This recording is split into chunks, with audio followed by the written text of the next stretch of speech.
আদালত চত্বরে আইনজীবীকে মারধরের প্রতিবাদে বসিরহাট মহকুমা আদালতে কর্মবিরতি গ্রেফতারের দাবিতে পথে আইনজীবীরা।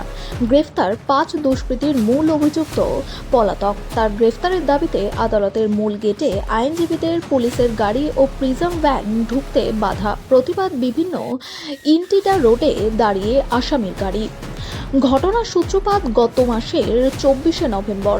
আদালত চত্বরের মধ্যেই আইনজীবী বিশ্বজিৎ রায় সহ ৪ জনকে হেনস্থা মারধর করে দুষ্কৃতীরা অভিযোগ হলেও কিন্তু এখনও গ্রেফতার হয়নি। বাধ্য হয়ে বসিরহাট মহকুমা আদালতের প্রায় ৪০০ আইনজীবী আইনি পরিষেবা বন্ধ করে দিয়ে কর্মবিরতির ডাক দিয়েছেন।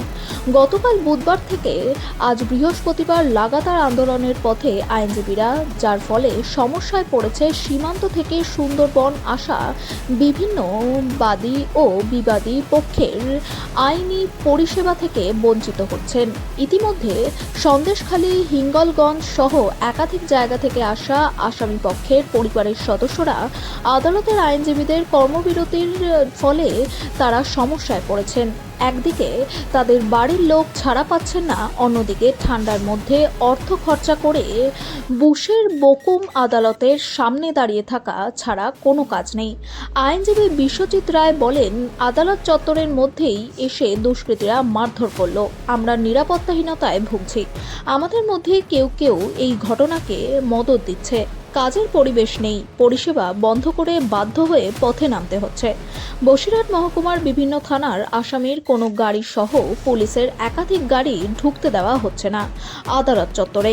ইতিমধ্যে এই ঘটনার জন্য বসিরহাট থানার পুলিশ ৫ জনকে গ্রেফতার করলেও মূল দুষ্কৃতী পলাতক। তার গ্রেফতারের দাবিতে আমাদের আন্দোলন চলবে, জানালেন বসিরহাট আদালতের আইনজীবীরা।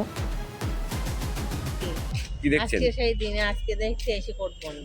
কেন কোর্ট বন্ধ জানেন? কি জন্য এটা জানি না, কোর্ট বন্ধ তো এটাই শুনি। সমস্যা কতটা হচ্ছে আপনাদের?